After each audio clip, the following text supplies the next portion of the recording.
예전에도 그랬고 지금도 그렇고 사람들에게 이목을 끌고 대접받는 것은 크고 강한 것이에요. 이 세상의 원리는 바뀌지 않습니다.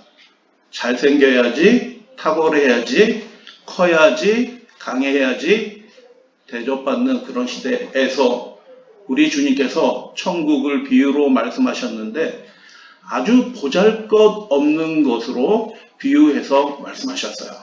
그러니까 세상 사람들이 생각하는 그 나라와 예수님께서 생각하시는 그 하나님의 나라 천국이 완전히 다르다라는 것을 예수님께서 오늘 말씀을 통해서 보여주셨어요. 천국을 비유할 수 있는 많은 이야기들이 있을 것 같아요. 그런데 예수님께서는 오늘 말씀에 하필이면 겨자씨로 비유해서 하나님의 나라를 말씀하시는 거예요. 그런데 이 비유의 내용을 많은 분들이 종종 오해를 하고 계셔요. 그 내용에 대해서 함께 따라가면서 살펴보도록 하겠습니다.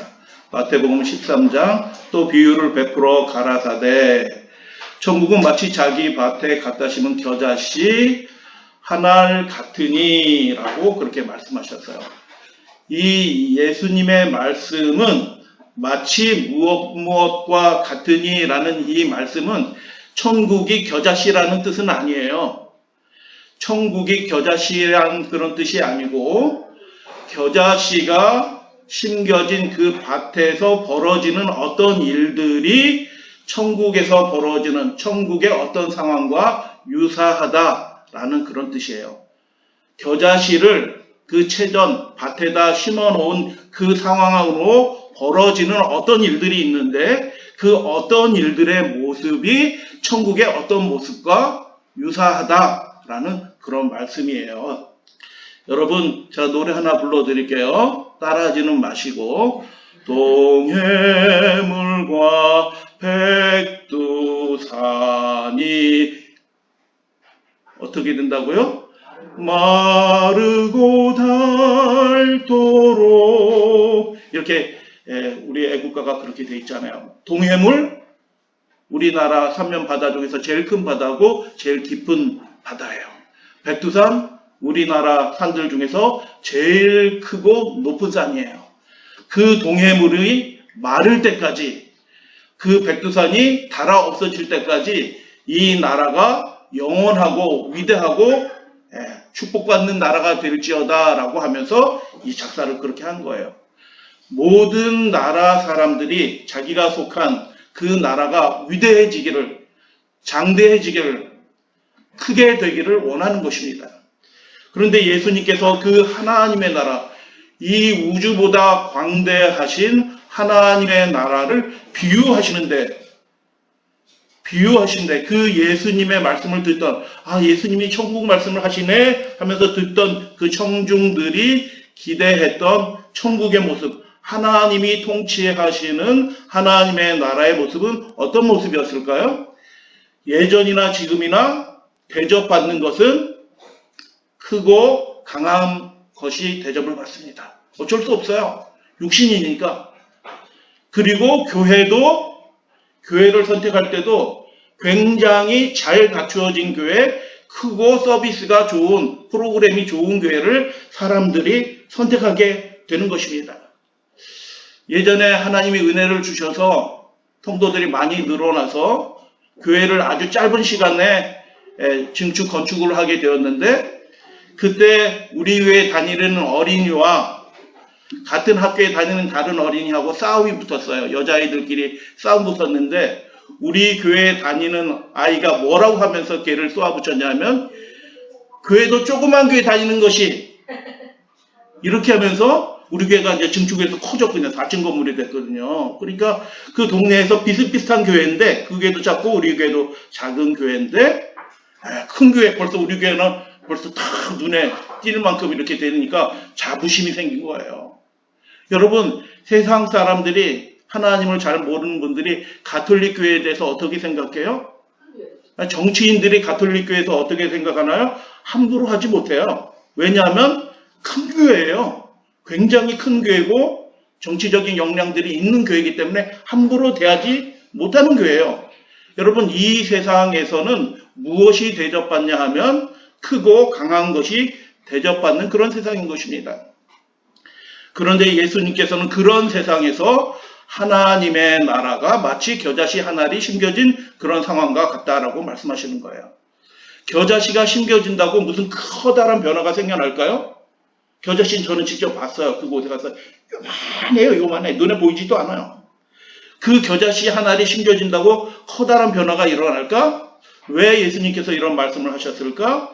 마태복음 13장에서는 그 겨자씨를 자기 밭에 갖다 심었다라고 말씀하는데, 누가복음 13장을 보니까 그 밭이 그냥 밭이 아니라 채소밭에 갖다 심었다라고 얘기해요. 겨자씨를 채소밭에 갖다 심어서 벌어지는 어떤 그 일이 천국의 어떤 상황과 연결이 되어 있는 거예요. 예수님이 말씀하려고 했던 그 이야기가 이 모습과 닮아 있다라는 그런 것입니다. 채소밭에 심겨진 겨자씨의 상황. 겨자는 안 먹어도 고만이에요. 안 먹어도 고만인데 특이한 향신료이기 때문에 사람이 그 향신료의 맛 때문에 조금 갖다 심는 거예요. 그런데 그 겨자와 채소밭은 이렇게 같이 심지 않아요, 보통. 그래서 겨자씨를 심어도 어디다 심냐면 채소밭이 이렇게 있으면 맨 구석둥이, 혹시 죽어도 상관없을 만한 곳, 맨 구석둥이에다가 그렇게 심는 것이에요. 근데 겨자나무는 겨자나무가 아니고 겨자나물이에요. 겨자나물은 아주 잘 자라요. 근데 겨자나물의 그 씨앗을 먹기 위해서 그 그늘에 새들이 깃들기 시작해요. 그래서 그 모습이 천국의 어떤 모습과 같다라는 거예요. 지금 이 노란 것이 다 겨자나물이에요. 정말 잘 자라요. 누가 돌보지 않아도 쫙쫙쫙쫙 퍼져요. 그리고 이 그늘의 숲에 새들이 깃들고 그러는데, 새들이 뭐 깃들면 깃드나 보다 하는데, 농사꾼들에게는 제일 골치 아픈 게 뭐예요? 그 채소밭에 새들이 깃들면 골치 아파요. 골치 아파. 근데 예수님께서는 그 겨자나물이 자라나면서 그 그늘에 새들이 깃드는 상황이 천국의 모습과 닮아 있다라고 말씀하는 거예요. 1년생 풀이에요. 나무가 아니라 풀인 것입니다. 겨자가 새를 부르는 것입니다. 레위기의 율법에 보면 씨를 섞어 뿌리지 말라라고 되어 있고, 그 레위기의 율법인 성경에 기록된 율법을 잘 풀어서 설명한 유대인의 율법 해설서가 있어요. 미슈나라고 하는 율법 해설서가 있는데, 그 율법 해설서를 보면 겨자는 씨앗이고, 채소밭에는 채소는 어디에다나 심어도 되지만 채소와 이 씨앗을 함께 심지 말라고 그렇게 했어요.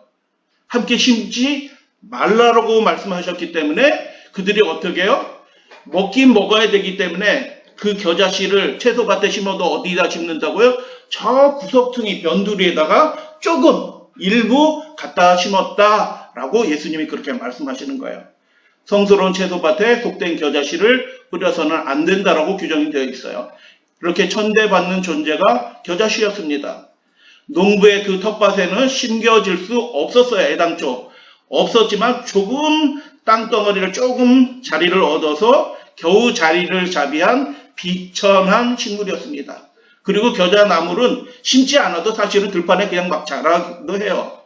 그런데 예수님께서는 이 형편없고 작고 보잘것없는 이 천박한 식물을 빗대서 하나님의 나라를 말씀하시는 거예요. 아주 작고 보잘것없는 것에 빗대서 하나님의 나라를 말씀하셔요. 그때 유대인들은 어떤 형편에 있었다고요? 로마의 압제를 당해서 나라가 무너졌고, 농부들은 땅을 거의 세금 내다 다 빼앗기고, 사람들이 길거리로 내몰리고, 그날 먹을 끼니도 없는 그런 형편에 처한 그런 시대에 하나님께서 통치하시면 이 나라가 완전히 새로워지고 원수는 물러가고 그렇게 되는 것들을 갈망하는 시대에 예수님께서는 전혀 다른 천국의 모습을 보여주신 것입니다. 아주 작고 보잘것없는 그런 것으로 하나님의 나라의 어떤 모습을 비유한 것입니다. 풀이다라는 것이에요. 풀이다. 나물이고 풀이다. 이 초라하고 부정한 것을 예수님께서는 왜 그러면 하나님의 나라에 빗대서 이렇게 말씀하셨을까라는 것을 살펴보도록 하겠습니다. 많은 분들이 이 비유에 대해서 오해하는 것이 무엇이냐면, 겨자씨 하나를 심었는데 아주 커져서 나무가 되었더라. 우리가 잘 모르니까 겨자씨를 심으면 나무가 되나 보다. 아니에요. 이건 일종의 약간의 과장이에요. 영적인 과장인데, 자란 후에는 나물보다 커서 나무가 돼. 나물보다는 커요. 사람 키만큼 크거든요. 뿌리인데도 쫙 커요. 이렇게 커지는데, 커지는 거는 맞는데 그게 나무가 되진 않아요. 약간 과장의 법이라고 생각이 들어요. 그래서 이 말씀의 핵심은 마가복음에 보면 모든 풀보다 커지며 큰 가지를 내나니, 풀은 가지도 없잖아요. 그러나 얘는 그래도 가지가 있어요. 가지를 내나니, 그 가지를 내서 벌어지는 일이 뭐냐면 공중의 새들이 그 그늘에 깃들기 시작한다. 그래서 이 예수님의 천국 말씀은 핵심은 무엇이냐면 그 나무처럼 커진 그 푸성기 풀에 새들이 깃드는 상황에 하나님의 나라의 어떤 모습과 유사하다라고 그렇게 말씀하시는 것입니다. 그래서 이 말씀의 핵심은 이런 뜻이 아니에요. 여러분, 내 시작은 미약했으나 내 나중은 심히 창대하리라 라는 이 아름다운 말씀이 이 비유의 핵심 메시지가 아니에요. 이렇게 커진다. 예수님 믿으면, 하나님 믿으면 이렇게 모든 것이 다 형통하고 이렇게 성공하고 잘 된다. 이런 뜻이 전혀 아니라는 것입니다. 하나님께서 은혜 주시면 우리의 모든 일들이 형통하게 될 수도 있어요. 그걸 믿으시게 되길 바랍니다. 그러나 예수님께서 말씀하신 이 천국의 본질은 그렇지 않다라는 것입니다. 새들이 깃드는데 가지가 너무 연약하기 때문에 큰 새는 오지도 못해요. 큰 새는 오지도 않아요. 그 자그마한 새들이 가지에 앉기도 하지만 그 그늘에 앉아서 떨어진 씨앗을 먹고 잠시 그 땡볕, 얼마나 뜨거운 땡볕이 벌어지는지 몰라요. 그 이스라엘 땅의 그 한여름은 밖에 나가 있을 수 없을 정도로 뜨거운 햇빛이 쏟아질 때 그 자그마한 새들이 그 폭염을 피해서 이 자그마한 풀 그늘 안으로 숨어서 쉼을 얻게 되는 것입니다. 그런데 천국을 비유하게 될 때 이스라엘에 그러면은 비유할 게 이런 거밖에 없었나? 그렇지 않아요. 겨자보다 큰 나무들이 많이 있었어요. 그리고 성경 예언에서는, 하나님의 말씀에서는 큰 나무는 큰 왕국을 상징합니다. 그것이 대표적으로 느부갓네살이 꿈꾼 그 세계수, 하늘을 덮고 온 땅을 덮는 거대한 나무의 환상을 하나님이 보여주셨는데 그게 큰 왕국이라는 의미예요. 그래서 큰 나무는 큰 왕국을 상징을 하는데 하나님의 나라를 비유했으면, 그런 나무에 비유했으면 좋았을 것 같아요. 느부갓네살이 꿈꿨던 그런 세계수, 그런 모습으로 예수님께서 느부갓네살 왕보다 훨씬 크신, 비교할 수 없을 만큼 크신 하나님이 그분의 나라를, 그분이 통치하시는 나라를 비유하는데 이 거대한 나무로, 세계수로 비유하지 않고 무엇으로 비유하셨다고요? 겨자씨 하나리, 그 채전 그 모퉁이에, 그 변두리에 심겨진 그 상황에 비유하셨다. 그런데 당시 이스라엘 사람들이 기대했던 천국, 하나님의 나라는 어떠한 나라인가? 여러분, 우리가 예수님 믿잖아요. 하나님 믿잖아요. 그럼 우리 마음속에 하나님을 믿으니, 우리가 하나님의 백성이고 자녀이니 하나님 믿은 덕분에 우리의 삶에 이런 일이 벌어졌으면 좋겠다라고 하는 그런 막연한 기대들이 있어요. 있으시잖아요. 저도 있어요. 간절하게 있거든요. 하나님 있거든요. 정말 말할 수 없는 간절한 소원들이 있어요. 그런데 당시 이스라엘 백성도 정말 가슴 깊이 바라는 일들이 있어요. 유대 나라가 586년에 바벨론에서 멸망하고 이제 예수님이 이 천국에 관한 말씀을, 그리스도이신 그분이 말씀하실 때 600년이 지났어요. 600년. 600년 동안 이방 민족들, 하나님도 모르고 율법도 모르는 이방 민족들한테 수탈당하고 있는 거예요. 600년 동안. 그렇기 때문에 그들은 간절히 하나님께서 약속하신 오실 메시아 그 그리스도를 기다리고 있는 거예요. 그분이 오시면 반드시 이런 일을 해주시면 좋겠다라는 열망이, 그 민족적인 그 열망들이 가득했던 것입니다. 당시 형편을 잠깐 살펴보도록 하겠습니다. 당시 몇몇 특권 계층을 제외하면 대다수의 백성이 그 압제의 고통에 심하고 있었어요. 전쟁도 많이 있었고요. 반란도 끊임없이 일어났고요. 반란이 일어나면 학살이 벌어지고요. 기근도 있었어요. 그리고 지진도 일어나서 그 사람들의 형편이 너무너무 힘든 거예요. 여러분 성경에 보면, 복음서에 보면 어떤 사람이 많이 등장하냐면 미친 사람들이 많이 나와요. 이상하다. 왜 예수님 당시에는 그렇게 미친 사람들이 많나? 여러분 정상적으로 살 수가 없어요.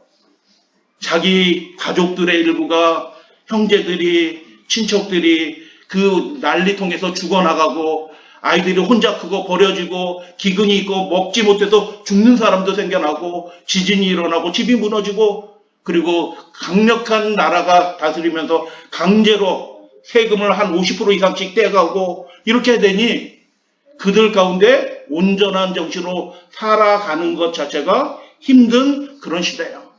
그래서 그들이 어떤 그리스도를 기다리냐면 정말 그분이 오셔야 됩니다. 하나님 이 나라를 통치해 주세요 하라면서 기대했던 그 하나님의 나라 천국이 있었던 것입니다. 그 대표적인 그들이 기대했던 인물이 한 사람이 있었는데, 여러분 우리 성경에는 들어가 있지 않지만 외경이라고 있어요. 외경이라고 있는데 성경은 아니고, 성경에 들어갈 그 연관성은 전혀 없어요. 그런데 그 당시의 역사를 살펴볼 수 있는 외경, 마카비서라고 있어요. 근데 그 마카비서가 왜 마카비서가 됐냐 하면, 그 헬라 시대 그 셀류쿠스 왕조, 그 종속된 왕조가 이스라엘을 지배하고 있었는데, 이스라엘 성전을 제단을 더럽히고 돼지 머리에 올려놓고 돼지피 뿌리고 막 이런 만행까지 해요.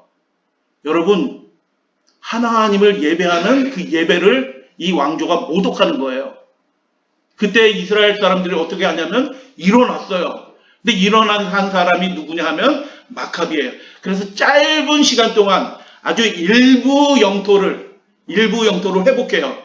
그래서 이스라엘 사람들이 누구와 같은 그리스도를 기다리냐면 이런 마카비와 같은 강력한 힘을 발휘해서 그 나라를 세계의 중심이 되게 하고, 그리고 강력한 나라를 세워줄 그런 그리스도를 기대했던 것입니다. 여러분 마카비는 별명이고 마카베오라고 하는데, 그 마카비라는 별명의 뜻이 무엇이냐면 쇠방치라는 뜻이에요. 이 나라를, 우리를 그렇게 강하게 할 쇠망치와 같은 강력한 지도자가 된 메시아 그리스도가 오시면 좋겠다라고 소원하는 거예요. 제가 만약 2000년 전에 유대 백성 중에 한 사람이었다면 저도 그렇게 바랬을 거예요. 눈물 나는 현실이에요. 그리고 마카비는 어떤 사람이냐면 유명한 제사장 가문의 아들이에요. 그래서 명문 가문이라 강력한 지도력이 있었고 명문 가문. 그래서 이 사람이 거룩한 마음으로 분기탱천해서 이 이방인들한테 이렇게 모욕당하는 하나님의 이름을 위하여 일어난 거예요. 군사 반란을 일으켜서 그 당시 다스리고 있었던 그 헬라 왕조의 하수인 노릇하는 셀루쿠스 그 군대를 몰아냈어요. 야, 이스라엘 백성이 기뻤을까요? 할렐루야 하면서 춤추고 찬양하는 거예요. 야, 마카비야. 그래서 여러분 혹시 축구 좋아하시나요? 예, 축구 별로 안 좋아하시는 것 같아요. 축구, 여러분, 우리나라에도 프로 축구 리그가 있고, 미국에도 축구가 있고, 전 세계 축구 리그가 있는데, 이스라엘에도 축구 리그가 있어요. 근데 거기서 우승을 밥 먹듯이 하는 특별한 팀이 있는데, 그 축구단 이름이 뭐냐면, 마카비 FC예요. 마카비 클럽이라고요. 그 사람들이 2000년이 넘어갔는데도 아직도 누구를 숭상하는 거예요? 마카비 최고. 우리 식으로 얘기하면은 우리 뭐 풋볼팀이 많이 있는데 뭐 전남 드래곤즈 막 이렇게 있는데 이 사람들은 어떤 식으로 얘기하면 이순신 FC 이렇게 하는 거랑 똑같아요. 마카비 FC. 그래서 그 유대인들이 정말 간절히 하나님의 약속하신 그 말씀에 따라서 메시아 그리스도를 기다리는데 왜 기다려요? 이 고통스러운 삶을 이제 끝내고 완전히 새롭게 해줄 이 나라를, 우리 가정을 중심이 되게 하고 위대한 나라가 되게 할 그 지도자를 기다리고 있는 것입니다. 그때 예수님이 오셨어요. 사람들이 눈이 번쩍 뜨인 것입니다. 예수님이 무슨 이적도 행하셔요? 오병이어, 물고기 2마리와 떡 5개로 몇 명을 먹여요? 5,000명을 먹여요. 이야, 이분이다, 이분. 해가지고 당장에 왕 삼으려고 하는 것입니다. 그런데 예수님께서 그들에게 하나님의 나라의 그 가장 중요한 모습을, 하나님의 나라가 이런 나라야 라고 말씀하시는데 그 모습이 바로 오늘 그 말씀하신 그 모습인 것입니다. 만약 이스라엘을 세계 중심으로 만들 세계 새로운 질서를 가져올 혁명적인 지도자를 기대하고 있었던 그들이 천국을 나무에 비유했다고 하면 어떤 나무에 비유했을까요? 그들은 대번 떠오르는 나무가 하나 있어요. 우리나라에는 없는 나무예요. 하나님 나라는 백향목 같으니 모든 산들 위에 뛰어나며 하면 그들이 은혜 받아서 아멘 아멘 아멘 아멘 하고 막 일어나서 춤췄을 거예요. 근데 예수님은 천국은 마치 자기 체전 저 변두리에 조금 땅 얻어가지고 심겨진 겨자씨 한 알과 같으니 라고 하니까 이게 뭐야? 이렇게 된 거예요. 하나님의 나라는 백향목 같으니 얼마나 어울리는 말씀인지 몰라요. 그 위대하신 강하신 하나님이 그분의 백성을 언약의 행위로 지켜내시는, 승리하시는, 이기게 하시는 그 이야기와 딱 닮은 나무가 있다고 하면 모든 사람이 100이면 100사람 제일 먼저 백향목 생각했을 거예요. 조금 과장해서 말씀드릴게요. 백향목에는 못을 박아도 못이 안 들어가요. 조그만 가지, 요만한 가지도 두들기면 쇳소리가 나요. 그렇게 단단하고 너무너무 우람한 나무예요. 크게 자라는 것은 80m, 어른 20명이 둘레 이렇게 해야지 겨우 닿을 만큼 그렇게 크게 자라는 나무예요.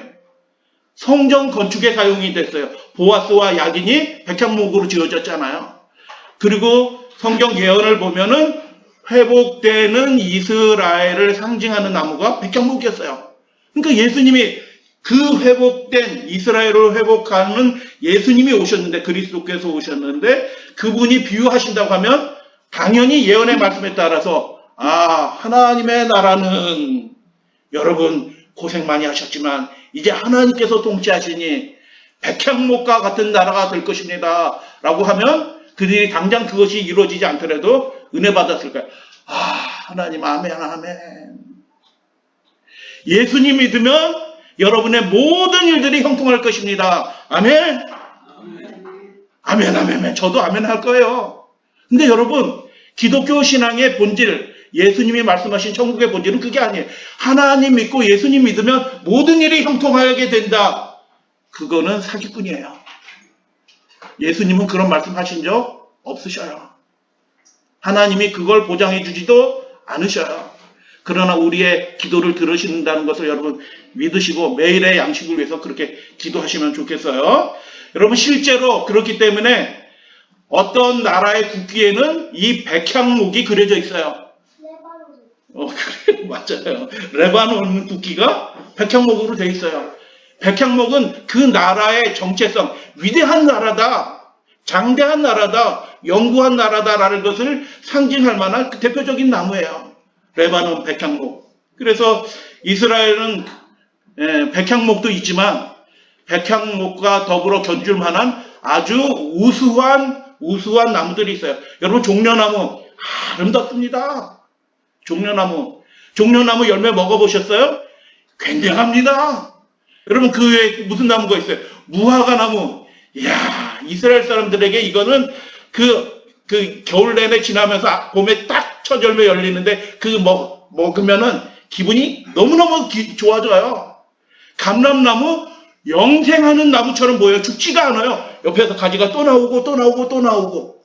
그래서 하나님께서 아름다운 가정을 말씀하셨을 때 내 자녀들이 그 내 자녀들이 감람나무 주변에 둘러선 가지와 같구나라고 그렇게 나무가 오래됐는데 그 옆에서 가지가 또 나오고 또 나오고 하고서 1000년 이상 살아요. 안 죽는 나무예요. 불사의 나무예요.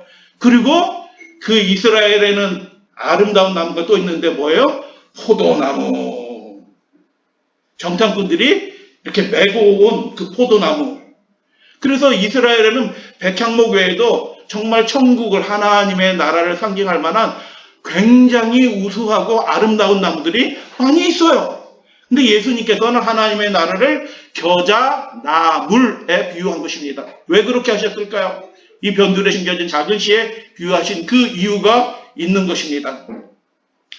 그래서 요약해서 3가지를 말씀을 드려요. 첫 번째, 하나님의 나라는 중심, 세상적으로 말할 때 중심도 아니고 최고도 아니다. 하나님을 믿는다고 모든 일에 성공하고 자녀들이 뭐 이렇게 뛰어나고 탁월하고 사업 성공하고 뭐 이렇게 하는 것과 본질적으로 관련이 없다. 하나님의 나라는 변두리의 작은 나라예요. 이것을 적용하면 교회와 신자가 유명한 사람이 꼭 될 필요가 없어요. 능력 있는 사람만 교인이 되는 것이 아니고 연약하고 변두리에 있어서 간신히 자기 집 요만큼 땅을 얻어서 간신히 발붙이고 사는 그런 연약한 사람일지라도 하나님을 믿고 예수님을 사랑해서 살아가면 그 사람이 하나님의 나라이고 천국 백성이다라고 예수님이 그렇게 말씀하시는 거예요. 동의하시면 좋겠어요. 능력 있는 사람이 되는 것이 신앙의 목적이 아니에요. 하나님과 실제로 영으로 교통하고 하나님과 친구가 되는 것이 이 땅에서는 여러 가지 형편에 우리가 동일하게 처할 수 있는 것입니다. 세 번째, 천국은 그 새들이 어디에 깃든다고요? 그 나무 연약한 가지나 그 그늘에 깃들어요. 그래서 하나님의 가정은, 하나님을 믿는 가정은, 하나님을 섬기는 우리 교회는 어떤 교회가 되냐면 이 세상살이에 지친 영혼들이 그 그늘 아래서 쉴 수 있는 예수 믿음과 정말 사랑의 배려를 이렇게 그늘처럼 잘 들여주는 그런 교회라고 하면 교회가 클 필요도 없어요. 그런 성도들이 모인 그 교회가 천국이다 라고 예수님께서 그렇게 말씀하시는 거예요. 그래서 여러분, 우리가 왜 교회를 다닐까요? 이 질문을 정확하게 다시 한번 질문을 한다고 하면 우리가 왜 예수님을 믿을까요? 많은 분들이, 어떤 분들은 예수님 믿으면 굉장히 뭐 이렇게 획기적인 변화가 생길 거라고 믿어요. 하나님이 그렇게 해주시는 건 맞기는 맞죠. 그래서 이걸 또 부인할 필요는 없어요. 하나님이 기대하지 않던 일들을 이루어주시기도 해요. 그러나 세상적으로 말씀드리는 거예요. 세상적인 어떤 성공과 형통을 주시는 분처럼 이해하시는 분들이 종종 있어요. 예수를 믿는다고 세상적으로 중심이 되는 거 아니에요. 예수를 믿는다고 세상적으로 최고가 되게 하나님이 해주시면 좋겠지만 그것은 그 사람의 은혜, 각각 주시는 은혜에 따라 그렇게 사는 거예요. 대부분의 사람은 그렇게 살기 힘든 세상이 된 것입니다. 그래서 한 얘기를 들려드려요. 미국에 있는 우리 재림교회 이야기예요. 제가 이거 신문 기사를 통해서 보면서 굉장히 감동을 받았어요. 이 부부는 난쟁이에요. 요만해요, 요만해. 1m가 안 되셔요, 키가. 난쟁이 부부예요. 장애도 있어요. 그런데 안식일학교 시간에 세계 해외 성기지 소식을 들었네요. 아, 우리를 도와주세요 라고 하니까 그 은혜 받았어요. 이 난쟁이 부부가 은혜 받아가지고 가난하게 살아가요. 여러분, 난쟁이로 태어나서 하나님을 믿고 살아가는데 후원하고 싶은데, 저 선교지에 후원하고 싶은데 10,000원이 없는 그런 형편이에요. 여러분, 하나님의 나라는 그런 물질적인 것과는 본질적으로 다른 거예요. 그래서 이분들이 어떻게 해요? 우리는 돈이 없으니 어떻게 하자? 길거리에 나가서 청소하자. 그 재활용품 이렇게 모집하자. 그래서 그거 팔아서 돈을 마련하자라고 이렇게 하다 보니까 눈에 띄는 거예요. 이 조그만 난쟁이 부부, 연세도 많으신 부분들이에요. 그 부부가 막 다니고 하니까 동네 사람들이 물어보고, 그래서 동네 사람들이 마음에 동해가지고 함께 막 이렇게 돕기 시작해가서 그게 이렇게 사회단체처럼 돼가지고 이 연약했던 아주 작고 보잘것없었던 이 부부가 10년 동안 61개의 나라에 교회를 세우고 학교를 세웁니다. 그렇게 했기 때문에 감동함을 받지 마셔요. 하나님의 나라는 이렇게 작고 연약한 사람도 다니고 하나님을 사랑하면 그 모습 전체가 큰 일을 하지 않더라도 대단한 일을 하지 않더라도 그 모습 자체가 하나님의 나라다 라고 그렇게 말씀하시는 거예요. 그래서 예수님 믿어서 하늘에서 그냥 천지개벽하듯이 우리의 운명이 확 바뀌게 되기를 바라는 마음이 있을 수도 있어요. 그게 유대인의 마음이었어요. 그렇게 되기를 정말 간절히 바랐지만 예수님은 그들의 마음을 진리의 길로 옳은 길로 돌이키면서 천국은 마치 자기 체전에 갖다 심은 겨자씨 한 알에서 벌어지는 어떤 상황과 비슷하다라고 그렇게 말씀하신 거예요. 여러분, 예수님이 천국에 관한 비유를 여러 번 말씀하셔요. 왜 그렇게 하셨을까요? 당시 사람들이 하나님을 믿긴 믿는데 하나님을 믿는 그 결과로 이르러오는 하나님의 통치에 대해서는 그들이 잘 몰라요. 하나님이 다스리면 무슨 일이 벌어질까? 이 어려운 일이 해결됐으면 좋겠다. 성공하면 좋겠다. 강력해지면 좋겠다. 남들이 부러워하는 삶을 살면 좋겠다. 라고 생각을 했거든요. 유대인들이. 그래서 예수님이 정말 그들을 사랑하는 마음으로 여러 번 천국에 관한 7대 비유 또는 8대 비유가 있고요. 그 비유들을 다시 또 각색해서 이중 비유, 쌍둥이 비유로 또 말씀을 하시고 그렇게 해서 하나님의 나라의 비유를 말씀하셔요. 그 대표적인 쌍둥이 비유가 뭐냐면 겨자씨의 비유와 누룩의 비유예요. 누룩도 보잘것없거든요. 더군다나 여자가 누룩을 어떻게 해요? 반죽덩어리에 숨겨놨다. 이게 무슨 천국이에요? 그런 비유를 통해서 하나님을 믿으면, 예수님을 믿으면 우리의 삶에 무엇이 일어나고 어떤 모습이 천국인가를 예수님이 분명히 알게 되기를 원하셨던 것입니다. 그래서 예수께서는 사람들이 기대했던 것과는 전혀 다른 천국을 겨자씨의 비유로 말씀해 주셨어요. 성공하는 거, 남들이 부러워하는 삶을 사는 거, 천국과 아무런 상관이 없다. 여러분이 다니는 교회가 어떤 교회면 좋겠어요? 어떤 교회는 유명한 정치인이 예배드리러 와 있어요. 맨 앞자리에서 그 지역 그 시의 국회의원이 딱 앉아서 예배드리면서 아멘 하고 있어요. 그러면 그 교회는 다닐만 날까요? 다닐만 나죠. 아멘. 다닐만 난다니까요? TV에서 나오는 그 연예인이 맨 앞자리에 앉아가지고 열심히 목사님 말씀 듣고 아멘하고 있어요. 간증도 하고 그래요. 노래도 잘해. 불공평한 것 같아. 그런데 그러면 그 교인들이 어떻게 해? 우리 교회는 이렇게 하면서 자부심을 가질 거예요. 근데 예수님께서 이 겨자씨의 비를 통해서 하나님의 나라, 그분의 교회는 어떤 교회가 되냐? 새들이 쉴 수 있는 그 마음을 내려놓고 하나님 품에서 쉴 수 있는 그런 교회면 그 교회가 천국된 교회다. 라고 그렇게 말씀하시는 거예요. 어려운 일이에요? 어려운 일 아니에요? 어려운 일 아니에요. 그분을 사랑하고 그분의 믿음을 우리의 삶으로 그렇게 열어놓으면 그게 천국이 된다라고 주님께서 말씀하셔요. 5층 건물 빌딩처럼 되고 엘리베이터 있고 버스 운행하는 교회 아니래도 정말 예수님의 모습을 닮은 아름다운 천국된 교회가 될 수 있다 라고 그렇게 말씀하는 거예요. 하나 적용을 더 말씀을 드려요. 여러분이 다니는 교회가 아니고 여러분의 부모가 어떤 부모이면 좋겠을까요? 태어나 보니까 유명한 배우의 아들이야. 엄마는 가수야. 이렇게 걱정 없이 살아요. 남들이 부러워요. 야, 니네 엄마 사인 좀 받아줘. 이렇게 되는 거거든요. 학교 가도 자연히 인싸가 되는 거예요. 아이들이 그런 걸 원할지 몰라요, 부모님에게. 그러나 하나님을 믿는 부모가 그런 부모가 아니더라도 그 부모는 하나님이 주신 축복의 부모다. 세상 사람처럼 세상 어떤 성공한 부잣집의 그 대표적인 어떤 기업의 그런 부모가 아니라도 예수님 사랑하고 겸손히 하나님을 섬기면 그 집이 전셋집이고 월세집에 산다고 할지라도 그 집은 천국이 될 수 있다 라고 그렇게 말씀하는 거예요.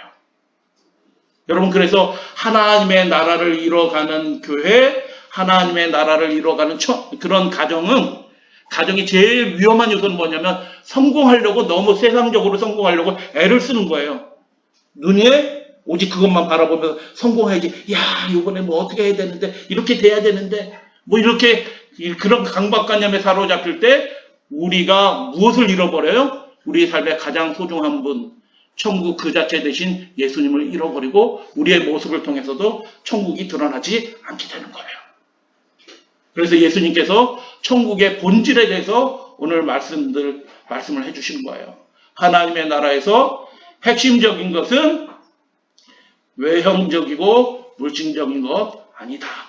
그러면 뭐가 핵심이냐? 천국은 마치 사람이 자기 밭에 갖다 심은 겨자씨 한 알이 벌어지는 그런 상황과 유사하다라고 말씀하시면서 예수님이 결론적으로 주신 말씀이 이거예요. 공중의 새들이 와서 그 가지 그늘에, 조그만 가지 그늘에 에어컨 틀어놓지 않아요. 대단하지 않다고요. 그 그늘이 백향목 나무 그늘이 아니라고요. 그런데도 정말 예수님을 사랑하고 이웃을 사랑하는 마음으로 그 쉼의 쉴터가 되고 하나님을 그렇게 예배하는 그런 가정이고, 교회면 그 가정과 교회가 천국이다 라고 그렇게 말씀하는 거예요. 그래서 이 겨자씨의 비유는 실제 누구에 관한 얘기일까요? 예수님 자신에 관한 얘기예요. 예수님 자신이 예루살렘에서 활동하지 못하고 저 변두리로 쫓겨나요. 회당에서도 설교하지 못해요. 누가복음 4장 이후에 보면 예수님은 회당에서도 이제 설교하지 못해요. 쫓겨났어요. 유대 종교인들한테. 겨자씨와 같은 예수님의 생애 자체가 그분이에요. 근데 예수님은 천국 자체이신 분이셨거든요. 여러분, 예수님을 나사렛 예수라고 불렀어요. 이게 멸시하는 말이라. 나사렛에 선한 것이 없고 그거 이방 민족에 붙어서 겨우 먹고 사는 그 도시 출신이라고. 이야, 그런데 여러분, 그 자그마한 변두리에 조그맣게 심겨진 겨자 나물과 같은 예수님의 그 겉모습, 육신적인 겉모습을 생각해 보세요. 세속적으로는 아무런 흠모할 것이 없는 거예요. 그런데 놀랍게도 그분 안에는 하나님의 사랑과 하나님의 영으로 충만해요. 그래서 예수님은 천국이었어요. 그래서 그것을 발견한 사람들이 그에게 몰려드네요. 근데 어떤 사람들이 몰려들어요? 무지한 어부들을 제자로 삼아요. 세리와 죄인들과 먹고 마시면서 친구가 되셔요. 예수님의 나라는 그런 나라였던 것입니다. 종교인들이 보기에 그래서 예수님의 나라는 저게 무슨 메시아고 선지자고 랍비냐 저런 놈이 라고 멸시하는 그런 나라가 예수님 자신이었고 예수님이 세운 나라였던 것입니다. 여러분, 우리 교회에 출입하는 모든 사람들은 하나님께서 그분의 아들의 피로 속량하신, 피값을 들여서 사신 천하보다 귀한 영혼인 줄로 믿습니다. 부자일 필요 없고 능력 있는 사람일 필요 없고, 우리 교우님들 보니까 잘생기고 이쁘신 분들이 많이 계시는데 잘생기고 이쁠 필요도 없어요. 그냥 하나님께 기대고 싶은 마음으로 하나님 안에서 쉼을 발견하기 위한 마음으로 찾아오는 모든 사람들은 다 하나님의 백성이고, 그 사람들이 모인 그곳이 대단한 곳이 아닐지라도 2층 아파트, 60평, 80평 아파트 아닐지라도 그 가정은 천국된 가정이다 라고 그렇게 말씀하셔요. 그래서 겨자씨의 이 비유의 핵심되는 어떤 존재가 있는데 그것은 예수님 자신의 생애예요. 그분도 변두리에서 보잘것없는 대우를 받으면서 사셨지만 그 중심이 하나님과 연결돼서 하나님의 나라가 되신, 하나님의 나라신 분이 예수님이셨다. 원고 1905년 글에 보면 이렇게 말씀하셨어요. 많은 세리와 죄인들이 와서 예수와 그의 제자들과 함께 앉은 것을 보더니, 이야, 저거 랍비라는 놈이 죄인들하고 막 어울리네? 포장마차 들어가네? 뭐 이렇게 얘기하는 거랑 비슷한 거예요. 바리새인들이 보고 어찌하여 너희 선생은 세리와 죄인들과 함께 먹느냐? 부정한 놈들하고 같이 어울리냐? 예수께서 들으시고 이르시되 내가 의인을 부르러 온 것이 아니요 죄인을 부르러 왔노라. 이게 겨자 나물 예수 그리스도의 천국관인 것입니다. 하나님의 나라는 그런 사람으로 이루어져요. 이 사람들은 어떤 사람이에요? 세리와 죄인들은 자기 자랑할 것이 없는 사람들이에요. 여러분, 우리가 자랑할 것이 있다고 하면 세상으로 나갔을 거예요. 그러나 우리의 삶에 자랑할 것이 하나도 없고 오직 우리의 입으로 자랑할 수 있는 유일한 분은 예수 그리스도, 우리를 위해서 죽으신 하나님밖에 없다라는 것을 우리가 고백하기 때문에 자랑할 거 있으면 여기 안 모여 있는다니까요. 다른 데 가서 대접받지. 자랑할 것이 하나도 없지만 하나님의 사랑에 감격하게 모인 이곳이, 그 가정이 비록 연약하고 세상적으로는 초라해 보일지라도 변두리에 있는 간신히 자리 잡고 살아가는 그런 사람일지라도 그곳이 천국이다라고 예수님이 말씀하시고, 엘렌 화이트는 이 교훈을 마음속에 새겨두라라고 그렇게 원고에 기록을 했습니다. 크고 강한 것이 대접받는 세상에서 예수님이 천국을 겨자씨 하나에 심겨진 그 상황으로 말씀하셨어요. 그 이유가 있는 것입니다. 우리 모두에게 쉼이 필요하다. 새로운 영이 필요하다. 예수 믿음이 필요하다. 하나님의 위로가 필요하다라는 것입니다. 그런 위로와 쉼을 제공하는 것이면 어느 곳이든지 천국이 된다. 그래서 우리가 그런 천국의 백성이 되길 원합니다. 그래서 하나님을 위해서 세상을 품고 신나게 살아가신, 휘파람 불며 살아가신 예수 그리스도의 그 모습이 겨자나물 예수 그리스도 천국의 모습이고, 최고가 아니고 중심이 아니더라도 하나님 때문에 행복하다면 그 사람이 천국이다라고 예수님이 말씀하시는 거예요. 지친 영혼에게 손 내미는 그 하늘 그늘을 들여주는 그 쉴터, 피난처가 되어주는 그런 교회라면, 교회가 크지 않더라도 좋다. 그곳이 천국된 교회다. 모든 것을 정리해서 그 사람이 대단한 사람 아닐지라도 자기도 연약하지만 하나님과 함께 하는 것을 기뻐한다고 하면 그 사람의 생애가, 그 사람 자체가 천국이다라고 말씀하셨습니다. 그런 천국의 기쁨을, 천국의 모습을 세속에 물들어서 세속 때문에 급급하면서 살아가는 이 세상 사람들에게 다른 모습들을 보여주시는 우리 사랑하는 천국된 믿음의 가족들 되어주시기를 바라면서 말씀을 마치도록 하겠습니다.